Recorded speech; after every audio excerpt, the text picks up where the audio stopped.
Hi అండి, మీ princess శ్రావ్యన్. ఈరోజు కథ ఏమిటంటే శివుడు మరియు పేద రైతు కథ. అనగనగా ఒక ఊరిలో ఒక పేద రైతు ఉండేవాడు. అతనికి భగవంతుడిపై చాలా భక్తి. పూజలు చేయడానికి డబ్బులు కానీ, పళ్ళు కానీ, పూలు కానీ ఏమీ ఉండేవి కావు. ఒకరోజు అతను శివాలయానికి వెళ్ళాడు. గుడిలో అందరూ శివుడికి ఎన్నో రకాల పళ్ళు, పాలు, బంగారు ఆభరణాలు సమర్పిస్తున్నారు. అది చూసి రైతు చాలా బాధపడ్డాడు.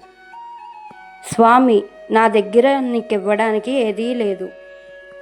కేవలం ఈ కన్నీళ్ళు, మనసు మాత్రమే ఉన్నాయి అని ఏడుస్తూ మనస్ఫూర్తిగా దండం పెట్టుకున్నాడు.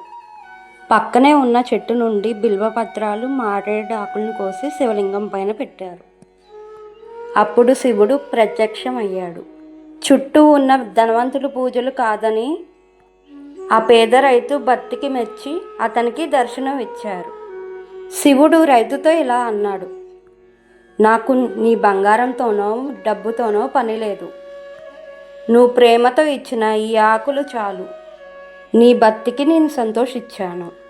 శివుడు అతన్ని దీవించి అతని దారిద్ర్యాన్ని పోగొట్టాడు. కథలోని నీతి: దేవుడికి మనం ఇచ్చే ధనం ముఖ్యం కాదు, మనసు ముఖ్యం.